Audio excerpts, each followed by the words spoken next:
이사야서입니다.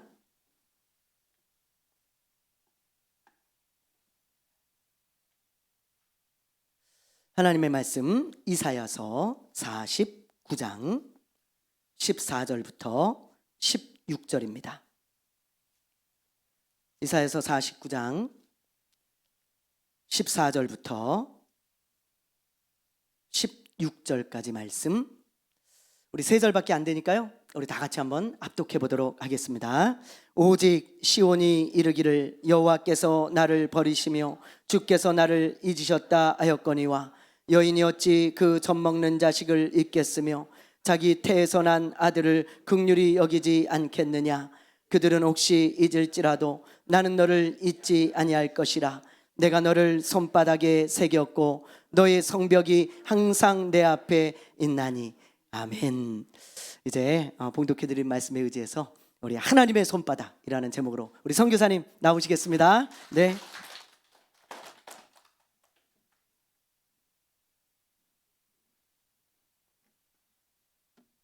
안녕하세요. 만나 뵙게 해서 반갑습니다. 자주 만나니까 너무 좋네요. 저는 오늘 우리 신앙의 가장 기본적인 것에 대해서 말씀드리고 싶어요. 다 알고 계시겠지만 그래도 들으면 또 이익이 있을 수 있으니까 제가 몇 가지 신앙의 기본적인 것에 대해서 여러분께 함께 말씀드리고 생각해 볼 수 있는 기회를 가졌으면 해서 오늘 말씀을 준비했습니다. 오늘 읽은 말씀에 보면은 서로 상반된 이야기가 나오죠. 한쪽에서는 말하기를, 띄우시겠어요? 한쪽에서는 말하기 어떻게 말하고 있습니까? 하나님이 우리를 다 잊으셨어, 우리를 신경 쓰지 않아 라고 말하고 있죠. 근데 하나님은 뭐라고 말씀하시죠? 난 너희를 잊지 않고 있다고 말씀하시죠. 엄마가 어떻게 난 아이를 잊을 수가 있겠습니까? 불가능하죠. 그런데 혹시 잊을지라도 하나님은 그를 잊지 않는다고 말씀하시는 거예요. 근데 이스라엘 백성들은 뭐라고 하죠? 하나님이 언제 우리를 생각하셨어요? 라고 말하고 있는 것이죠. 인도네시아 속담에 이런 속담이 있습니다. 풀이하면은 부모의, 어머님의 자식에 대한 사랑은 끝이 없어요. 그러나 자식이 부모에 대한 사랑은 중간중간에 막히고 끊긴다는 그런 말이 있습니다. 하나님은 아버지시죠. 아버지가 자녀를 사랑한 것은 아마 끝이 없을 겁니다. 자녀가 이해를 못하겠죠.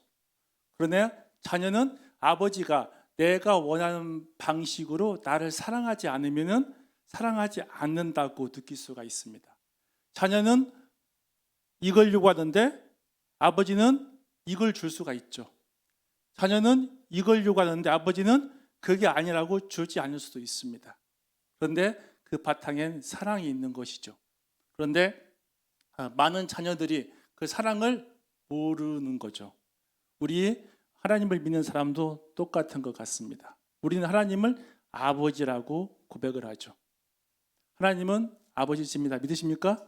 예, 하나님은 아버지십니다. 그래서 하나님께서는 우리에게 가장 좋은 것을 주고 싶어 하세요. 그리고 가장 좋은 것을 주세요. 그런데 우리는 다 알잖아요.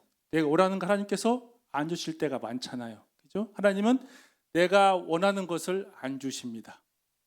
정말로 제가 보기엔 정말 지금 필요해요. 정말 지금 필요해. 지금이 바로 줄 때인데 안 주시는 거예요. 그래서 우리는 종종 하나님께서 우리를 잊어버렸다라고 생각하는 것이죠. 하나님 우리를 잊어버렸습니다. 우리를 다 떠나버리셨어요 라고 우리는 생각합니다. 그러나 하나님께서는 이렇게 말씀하시죠. 내가 너를 내 손바닥에 새겼다. 우리가 하나님의 손바닥을 볼 수 있다면 그곳에 여러분과 제가 새겨져 있을 것입니다. 이 말씀에 재밌는 것이 내가 너를 손바닥에 새겼다, 내 이름을 새겼단 말이 아니죠. 너를 새긴 거예요. 너를 새긴 겁니다. 하나님은 우리의 생각을 아시죠. 우리가 어떠한 것에 약한지, 어떠한 걸 좋아하는지, 어떤 취미가 있는지, 어디에 상처를 받고 있는지를 다 아세요. 그 우리 존재 자체를 하나님의 양손에 새기고 있는 거예요. 이름만이 아니라 우리 존재를 새기고 있는 거죠. 이것이 하나님이라고 성경을 말씀하고 있습니다. 여러분께서 오늘 이후로 손바닥을 보실 때마다 하나님께서 이 손바닥에, 하나님 손바닥에 내가 새겨져 있다는 것을, 내 이름뿐이 아니라 나의 모든 것이 약점, 단점, 약한 점, 강한 점, 슬퍼하는 점, 상처받은 것, 모든 것이 그곳에 새겨져 있다는 것을 기억하고 사셨으면 좋겠습니다. 그 다음 그림 보시면요, 야구장입니다. 사람이 많습니다. 3만 명 있다고 합시다. 3만 명 있으면은 그 각자 개인은 중요하지 않죠. 그냥 3만 명이라는 숫자가 중요한 거죠. 그 개인의 개성은 생각하지 않습니다. 그 개인이 어떤 생각을 가지고 있는지 생각하지 않습니다. 그냥 3만 명 중에서 한 명이 되는 거죠. 이것이 세상을 보는 많은 사람들의 생각인 것 같습니다. 그러나 그 다음 넘겨주세요. 인도네시아는 양치는 사람이 많이 있습니다. 양고기를 많이 먹으니까요. 치는 사람이 많은데 제가 양을 봤습니다. 제가 그 다음에 봤습니다. 이 양을, 왼쪽에 있는 양을 구분할 수 있을까요? 구분할 수가 없어요. 아무리 봐도 알 수가 없어요. 우리는 이 양을 봤을 때 이 양과 이 양의 차이가 무엇인지 알 수가 없습니다. 왜냐하면 우리는 그냥 지나가는 사람이거든요. 그런데 목동은 다 압니다. 정말로 알아요. 저 양은 성질이 약간 어떻게 고약한지, 들이받는 게 있는지, 아니면 왼쪽 발 앞에 검은 반점이 있다, 이런 걸 다 알고 있어요. 심지어는 뒤에서 양이 걸어와도 그 양이 뭔지 알아요. 이것이 목자입니다. 그래서 성경의 목자란 뜻은 이 뜻이에요. 하나님이 우리의 모든 것을 다 안다는 거예요. 기억한다는 거죠. 그래서 시편 23편 나오죠. 여호와는 나의 목자시니. 이 말은 하나님께서 우리의 모든 것을 다 기억한다는 거예요. 우리를 양 중에 하나가 아니라 김청래로 기억하는 거예요. 우리 교회 중에 100명 중에 한 명이 아니라 그 각자 김청래 누구누구로 한 명 한 명을 하나님이 기억한다는 거죠. 이것이 하나님이 우리를 보는 방식입니다. 그러나 우리는 그렇지 않을 때가 많죠. 하나님, 예수님 사람이 그렇게 봤는데 저는 그 중에 하나인데 하나님께 뭘 저를 기억하시겠어요? 라고 생각할 수도 있습니다. 그러나 성경은 말합니다. 하나님께서는 우리를 기억하십니다. 혹시 성경 읽다가 하나님 아저씨란 말 들어본 적 있습니까? 없어요. 하나님 아저씨, 하나님 나의 아저씨 없습니다. 아저씨는 뭔가요? 동네 맘좋은 아저씨다 한번 생각해 봅시다. 가끔 가다가 인사할 수 있겠죠? 뜨거운 여름에 혹시 그 아저씨가 음료수 한 잔 줄 수 있습니다. 비 올 때 우산을 좀 세워줄 수가 있죠. 거기서 끝입니다. 아저씨는 그게 끝이에요. 그냥 좋게 지내는 거예요.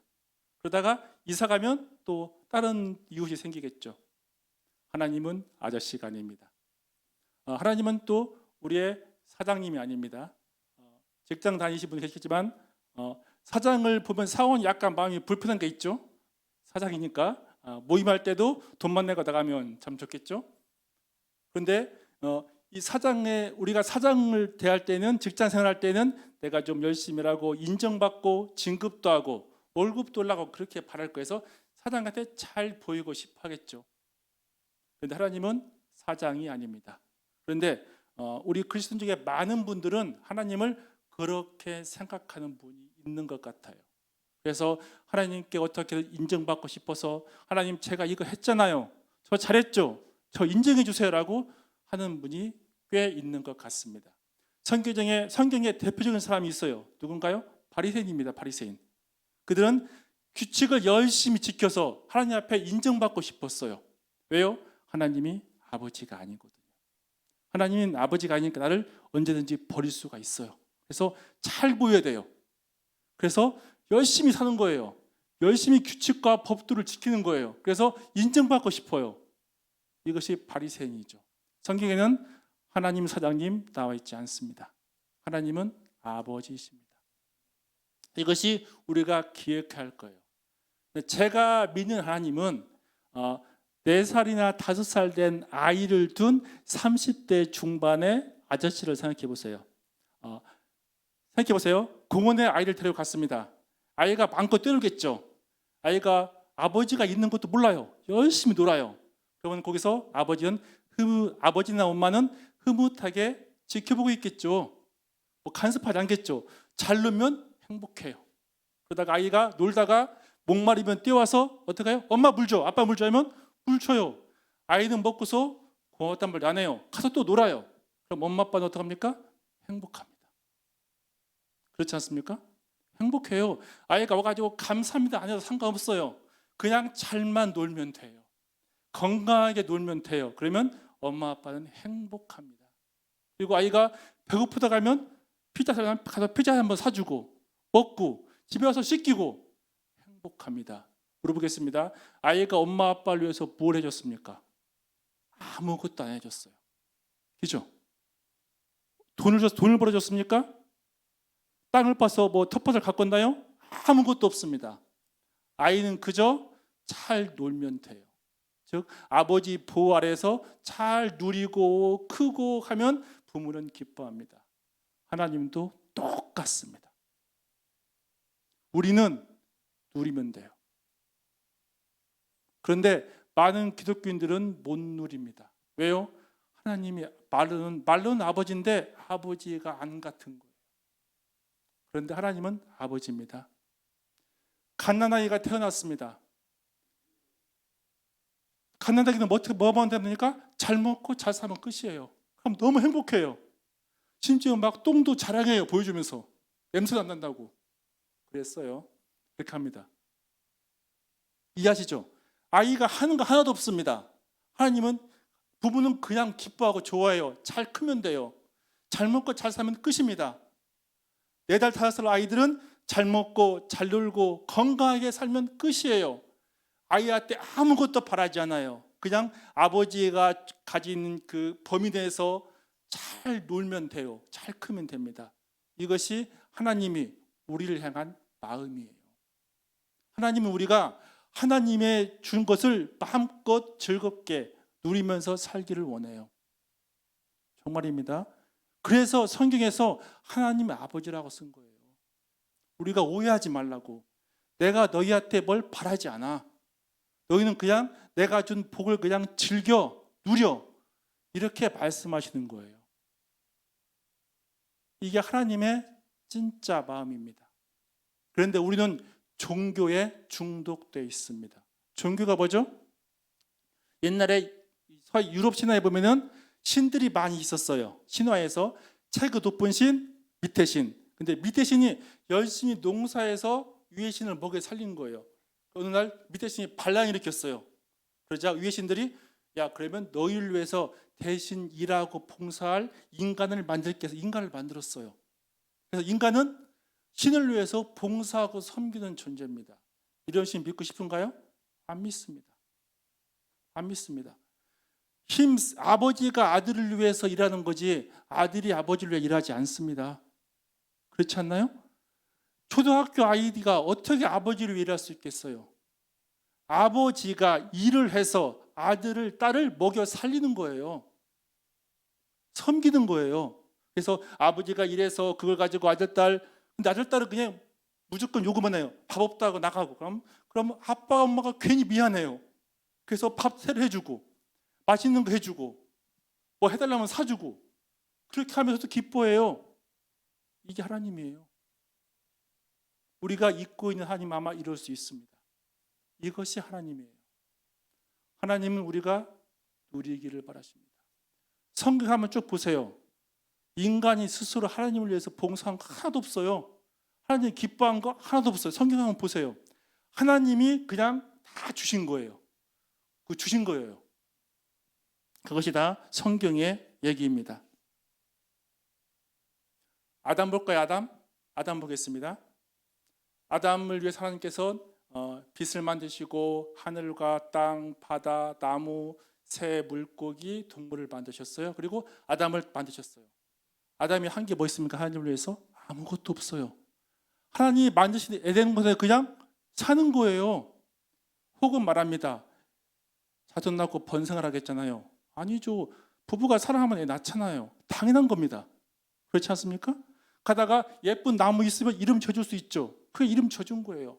아담과 일하는 것이 하나도 없어요. 하나님이 만드신 그 세상을 즐긴 겁니다. 그걸 누린 거예요. 이것이 우리의 인생이에요. 모세 볼까요? 모세가 하나님에서 한 것이 뭐가 있습니까? 아무것도 없습니다. 출애굽할 때 모세가 10가지 재앙을 일으켰나요? 하나님 하셨습니다. 홍해 모세가 갈랐나요? 하나님이 하셨습니다.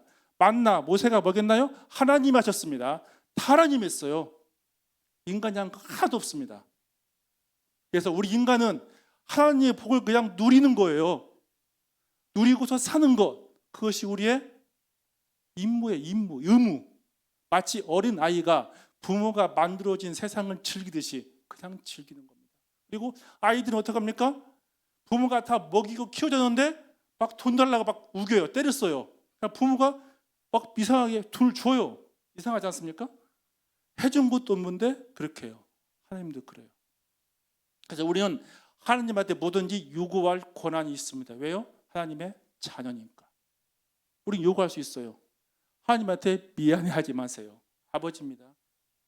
우리도 우리 자식한테 잘해주잖아요. 하나님은 더 좋다, 더 좋은 아버지라고 말씀했잖아요. 아까 손바닥에 있다고 했잖아요. 요구하십시오. 아무거나. 하나님은 아버지이십니다. 이것이 우리가 마음속에 간직하고 살아야 할 것입니다. 그래서 우리는 하나님을 섬기는 게 우리의 목적이 아니에요. 하나님이 주시는 것을 누리고 사는 거예요. 그게 우리의 목적이에요. 그런데 많은 기독교인들이 종교에 오염되어서, 종교는 뭡니까? 인간이 열심히 노력해서 공덕을 쌓아서 하나님을 기쁘시게 해서 하나님의 복을 받는 게 종교예요. 그렇죠? 이게 다 종교예요. 그래서 세상의 모든 종교에 우리 기독교도 오염돼서 우리도 막 내가 열심히 일하고 열심히 봉사하고 열심히 뭔가 해서 하나님으로부터 인정받고 싶어 해요. 하나님의 인정받고서 그러면 만족해요. 그러나 그렇지 않습니다. 하나님은 아버지이십니다. 여러분과 제가 우리 머릿속에 기억할 것은 하나님은 아버지시라는 거예요. 하나님은 아저씨가 아닙니다. 하나님은 우리의 사장이 아닙니다. 아버지입니다. 이것을 여러분과 제가 마음속에 깊이 간직했으면 좋겠습니다. 그래서 우리의 임무는 복을 누리는 거예요. 근데 가끔가다 복이 뭔지도 모르겠잖아요. 그리고 이런 생각 들죠? 우리가 맨날 받기만 하면 어떻게, 그런 생각도 아마 들 겁니다. 그런데 우리가 하나님의 복을 누리다 보면은 누리는 게 하나님의 섬기는 게 돼버려요. 그리고 누리다 보면은 하나님의 뜻을 알 수가 있어요. 그래서 하나님의 뜻에 순종하게 돼요. 이런 겁니다. 여러분, 자녀분들이 부모님 멀리 계신데 부모님을 찾아가는 게 뭐 굉장한 노력이고 의무입니까? 아니잖아요. 그냥 뵙고 싶잖아요. 못 찾아가면 괜히 미안하잖아요. 자녀분들이. 똑같은 거죠. 하나님을 섬기는 것도 마찬가지가 돼요. 자연스러운 거죠. 자연스러운 거. 제가 저기 고향까지 200km입니다. 근데 저는 갈 때 그게 힘들지 않아요. 왜? 어머니 보러 가니까. 그냥 가는 거예요. 시간 나면. 자주 못 가는 게 죄송할 뿐이죠. 똑같습니다. 우리가 하나님의 복을 누리다 보면은 하나님을 섬긴다는 것이 너무나 자연스러워요. 그게 어렵지 않아요. 그게 부담이 되지 않고요. 그게 자연스러운 삶 가운데 쭉쭉 흘러가는 거죠. 그것도 누리는 거죠. 자식으로서의 삶을 누리는 겁니다. 이렇게 되는 것을 여러분께서 아셨으면 좋겠습니다. 그래서 우리가 복을 좀 이렇게 날마다 세는 삶을 살면 좋겠어요. 근데 복이 뭔지 잘 모르겠잖아요. 그래서 복이 뭔지 한번 알아보겠습니다. 에베소서 1장 16절입니다. 좀 넘겨주세요. 예, 16, 17, 18, 19절까지 있죠. 예, 같이 한번 읽겠습니다. 시작. 너희를 인하여 감사할 때를 마다 아니하고 내가 기도할 때 너희를 말하노라. 예수 그리스도의 하나님 영광의 아버지께서 지혜와 계시의 정체를 너에게 주사 하나님을 알게 하시고 그다음에요.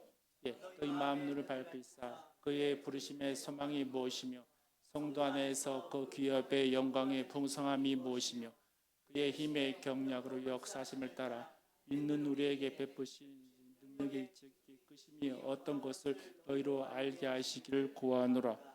우리가 보통 기도한 것 내용이 좀 틀리죠. 하나님 우리가 그 복을 알기를 바라신다는 내용이죠. 사도 바울은 우리가 하나님께 우리에게 베푸신 복을 너희들이 좀 알았으면 좋겠다. 사도 바울은 그 얘기예요. 그렇잖아요, 그죠? 한번 여러분께서 제가 보시면은 그런 얘기 나오잖아요. 영광의 하나님께서 지혜와 계시의 정신을 너에게 주사 하나님을 알게 하시고, 하나님을 알기를 바라는 거예요. 그래야 누릴 수 있거든요. 18절이요. 영광의 풍성함이 무엇인지 알기를 바란다고 나오죠. 19절 보면은 베푸신 능력의 지극히 크심이 어떤 것인지를 알기를 바란다고 그렇게 말씀하고 있습니다. 이게 우리의 기도 제목이 되었으면 좋겠어요. 하나님께 우리에게 베푸신 것이 뭔지를 우리가 알았으면 좋겠습니다. 그러면 알아야 누리죠, 뭘. 그리고 아주 쉬운 예지만 예수님께서 십자가에 죽고 돌아가심으로 구원을 다 마련해 두셨잖아요, 그죠? 우리가 그걸 누리는 거잖아요, 믿음으로. 은혜를 받는 거잖아요. 이것도 누리는 거죠. 다 누리는 겁니다. 기독교는 그래서 자유한 거예요. 우리는 그래서 자유합니다. 우리는 얽매이지 않습니다. 하나님 우리를 자유롭게 풀어놨어요. 근데 우리는 나도 모르게 자꾸 종교적이 되어서 다시 나를 얽매이죠. 이건 해야 되고 안 해야 되고 이렇게 따지게 되죠. 그러다 보니까 힘들어집니다. 우리는 기본적으로 누리는 인생을 살아야 하는 것이 우리의 주어진 거예요. 이게 우리가 하나님께서 우리에게 원하시는 게 그겁니다. 우리가 누리는 삶이 하나님을 기쁘시게 하는 거예요. 우리가 누리다 보면은 그 누림이 계속 커지다 보면은 우리가 일반적으로 말하는 봉사 섬김이 돼버리는 거예요. 근데 그것도 그냥 누리는 거예요. 그래서 어렵지가 않습니다.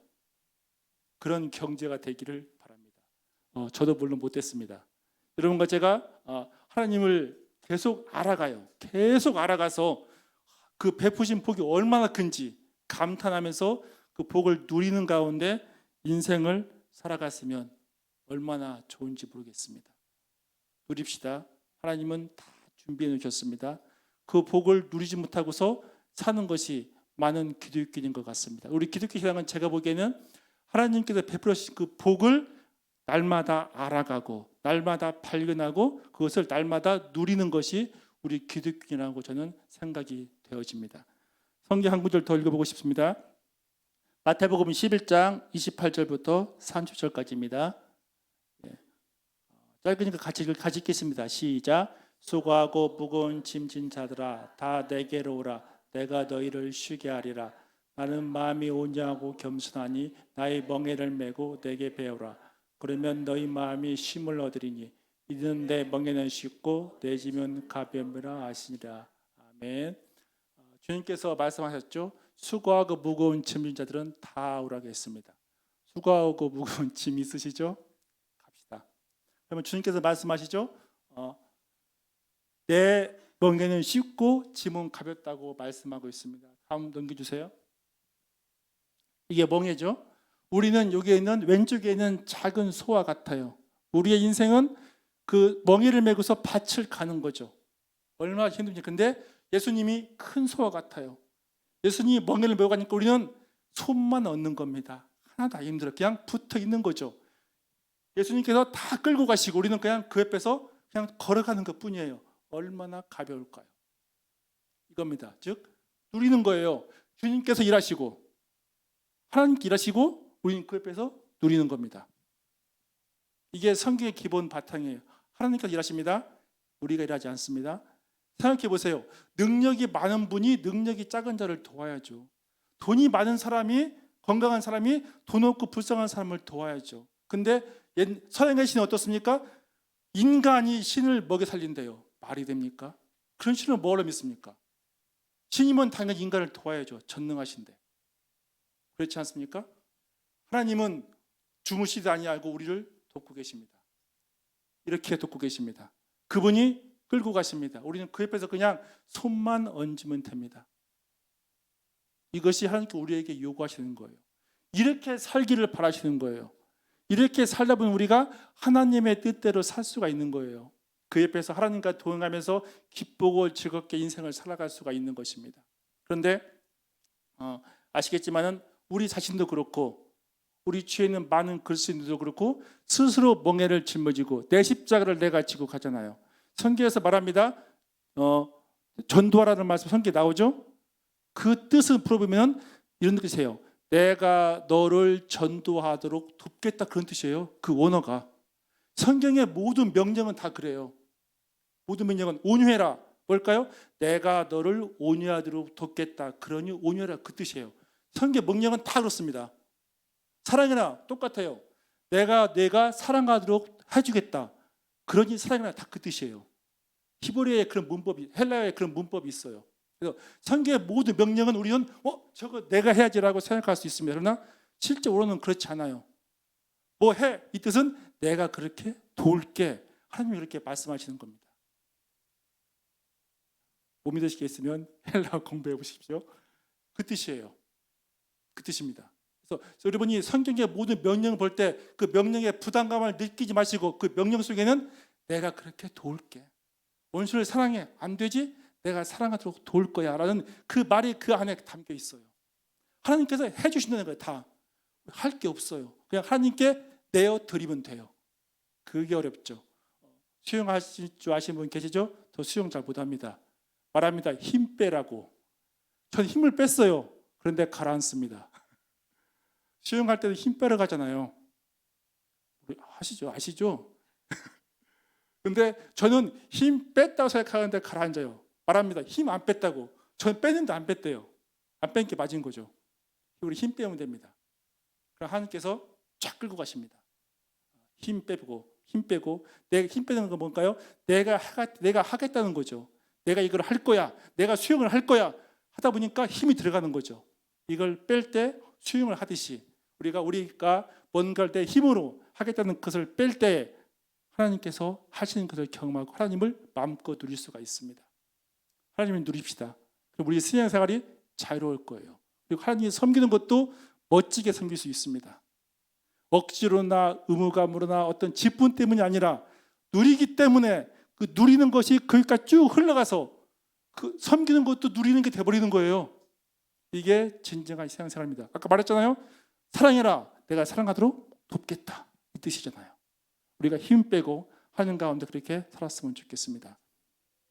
마지막으로 말씀드리고 싶은 것은 아까 말씀드렸는데 우리 손을 볼 때마다 하나님의 손에 내가 새겨져 있다는 것을 기억했으면 좋겠습니다. 세수할 때 아이의 손을 잡을 때 우연히 손을 봤을 때 기억하십시오. 하나님의 손에 우리가 새겨져 있습니다. 우리 기도가 혹시 되지 않더라도 하나님은 가장 좋은 것으로 준비하고 계십니다. 그래서 믿고 사는 여러분과 제가 되었으면 좋겠습니다. 기도하시겠습니다. 하나님 감사합니다. 하나님의 손에 저희가 기록되어 있는 것에 대해서 감사를 드립니다. 하나님께서 우리가 누리도록 모든 복을 주셨습니다. 우리가 하나님께서 주신 복을 마음껏 누리면서 인생을 살아가게 도와주십시오. 나중에 교회를 섬기는 것도 이웃에 봉사하는 것도 누림이 되게 도와주시옵소서. 하나님께서 하나님 안에서 기쁜 누림을 통해서 우리가 행복하고 멋진 신앙생활을 할 수 있도록 축복해 주시옵소서. 예수님의 이름으로 기도했습니다. 아멘.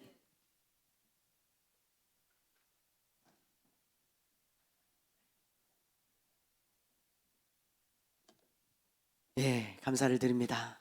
예, 오늘의 포인트는 제가 제일 은혜 받은 거는 하나님이 사장이 아니라는 거예요. 그렇죠? 그렇게 은혜가 되네요. 하나님은 사장이 아닙니다. 그래요. 맞아요. 우리 자녀들이 아버지한테 잘 보이려고 재롱 떨고 그러지 않잖아요. 그냥 자연스럽게 아빠를 사랑하니까, 아빠가 좋으니까 나오는 거죠. 우리 봉사도 마찬가지고 우리가 신앙생활하는 모습도 하나님이 그냥 좋으니까, 하나님이 사랑하니까 그냥 이렇게 봉사하고 반주하고 이렇게 섬기고, 교회가 그냥 좋으니까 와서 사랑하고 섬기는 거잖아요. 그렇죠? 예, 오늘 그 말씀을 꼭 기억했으면 좋겠어요. 하나님은 사장이 아닙니다. 그럼 하나님 누구세요? 나의 아버지잖아요. 그렇죠? 예, 그걸 생각하면서 우리 한 주를 살아가고요. 하나님 나의 아버지다. 하나님 나의 아버지다. 그걸 우리 묵상하면서 올 한 주를 살아갔으면 좋겠습니다. 우리 찬양하고 기도하죠. 나의 피난처 예수 의지해요.